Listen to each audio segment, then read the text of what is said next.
தவமே ஜெயம். ஸ்ரீ வாராகி குருபீடம் அவர்களுக்கு வணக்கம்.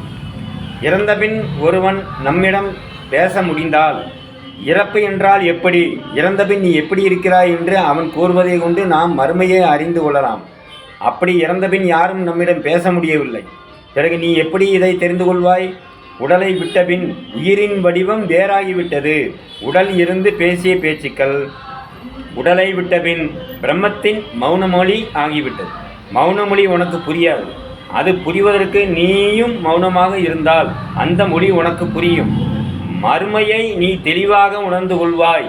உடல் உயிரல்ல, உயிரின் வடிவமும் உடல் அல்ல என்ற அந்த புத்தகத்தின் தத்துவப்படியை நீங்கள் புரிந்து கொள்ள வேண்டும்.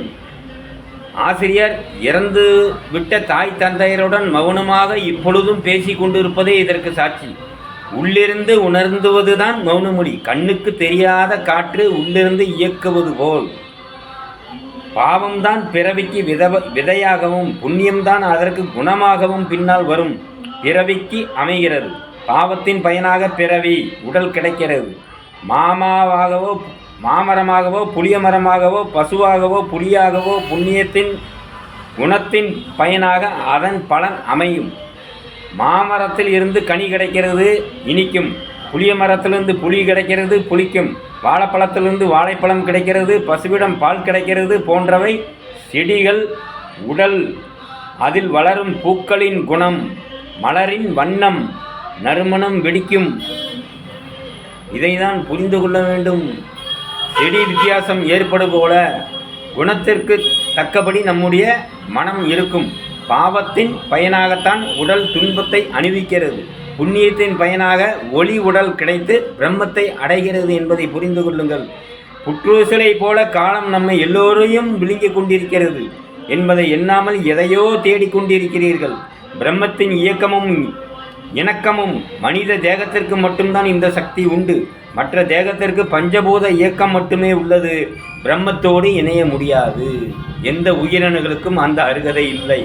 மனித தேகத்திற்கு மட்டும்தான் அந்த அருகதையை கொடுத்திருக்கிறார் பிரம்மத்தோடு இணைவதற்கு. வேறு எந்த உயிர் பொருள்களுக்கும் கொடுக்கவில்லை. எல்லாம் பொருள்கள். பதவி வந்துவிட்டால் மாத சம்பளம் 1 லட்சம் வந்துவிட்டது. அவர் வீடு கட்டிவிட்டார், இவர் வீடு கட்டிவிட்டார், அவர் வாழ்க்கையில் உயர்ந்து விட்டார், கடவுள் நமக்கெல்லாம் கொடுத்து விட்டார் என்று நினைக்காதே. எறும்பு வீடு கட்டுகிறது, கரையான் வீடு கட்டுகிறது, பறவைகள் கூடு கட்டுகிறது. எல்லா உயிரிலும் தத்தம் நிலைகளின்படி வீடு கட்டுகின்றன. நீ மட்டும் வீடு கட்டவில்லை. இந்த உலகில் உடல் இருக்கும் வரை வீடு. உடல் போய்விட்டால் ஏது வீடு? இவர்கள் கட்டிய வீடெல்லாம் என்னவாயின? 2 செங்கலை அடுக்கி வைத்துவிட்டு நான் வீடு கட்டிவிட்டேன் என்று ஏமாந்து விடாதே. மோட்ச வீட்டை கட்டப்பார். வீடு கட்டும் இவர்கள் எல்லோரும் எதில் உயர்ந்து விட்டார்கள்? நீங்கள் மட்டும் ஏதோ வீடு கட்டு விட்டு நான் உயர்ந்து விட்டேன் என்று கூறுகிறீர்கள். மோட்ச வீடே உனக்கு நிரந்தரம். அதனால் உன் வீடு அதுதான் உன் சொந்த வீடு. செங்கல் வீட்டை இது என் சொந்த வீடு என்று கூறி எத்தனை பேர் போய்விட்டார்கள்? இதை கண்டு உனக்கு அறிவில்லை? நாம் அனைவரும் மோட்ச பிராணிகளே.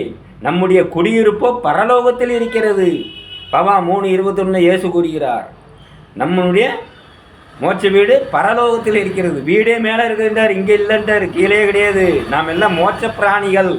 மோட்சத்தில் பிராணிகளாக நாம் பிறந்திருக்கிறோம். அந்த மோட்சத்தை பெற்று நாம் லோகத்தில் குடியிருப்பு, பரலோகத்தில் பரலோகத்தில் தான் நம்ம வீடு இருக்கிறது என்று அவரே கூறுகிறார்.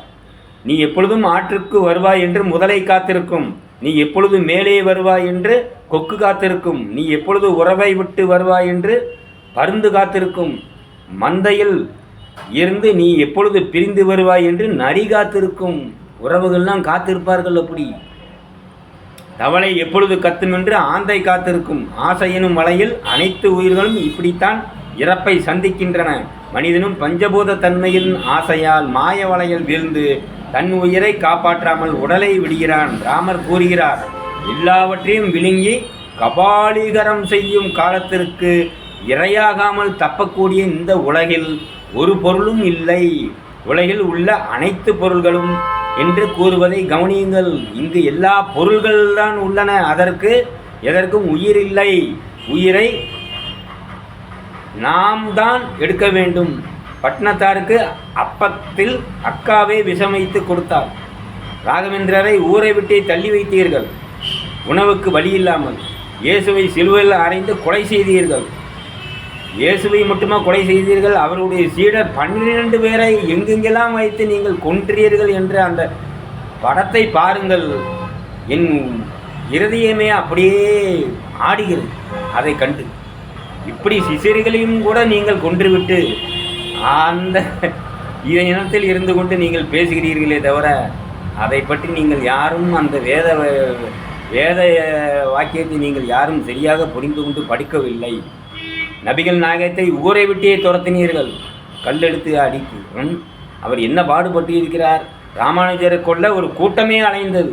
வள்ளலாரை கோட்டுக்கு அழைத்து நாம் தரம் தாழ்த்திய அனைவரையும் துரத்தினீர்கள். கிருஷ்ணரை கொள்ள எத்தனை பேர் அலைந்தீர்கள்? எல்லா ஞானியரையும் இப்படி இருக்கும்போது விரட்டி விரட்டி அடித்து விட்டு அவர்கள் சென்ற பின் அவர்களை வைத்து வணங்குவதால் என்ன பயன்? ஆசிரியருக்கும் இதே கதிதான். இந்த நாயை பார்க்க எந்த நாயும் வராது என்று வீட்டில் கூறுவார்கள்.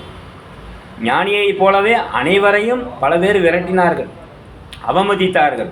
தன் சுகத்திற்காக பயன்படுத்தி கொண்டு பிறகு தூர விலகுவார்கள். இது ஞானிகளுக்கும் ஏற்படும் நிலை. பக்குவ நிலை அடைய பாடம் தேவைப்படுகிறது. வேதம் கற்றுத்தராது. அதை தான் புரிந்து கொள்ள வேண்டும். வேதத்தை கற்பதனாலும் பிரச்சனை இல்லை. இந்த உலகத்தில் உள்ள எந்த பொருளையும் நீ அழிக்க முடியாது. பேப்பரை எரித்தால் அது சாம்பலாக மாறும், மரத்தை எரித்தால் அது சாம்பலாக மாறும், கல்லை உடைத்தால் அது மண்ணாக மாறும், நீரை சுட வைத்தால் அது ஆவியாக மாறும், நெருப்பை எரியவிட்டால் அது புகையாக மாறும், காற்று பல வடிவமாக மாறும், ஆகாயம் பிரம்மம் அது என்று மாறாதது. தேகம் அழிய அழிய பிறவி மாறிக்கொண்டே இருக்கும். பிறவியை நீ அழிக்க முடியாது. சிவத்தை பிரம்மத்தை கலந்தால் மட்டுமே பிறவைக்கு முற்றுப்புள்ளி வரும்.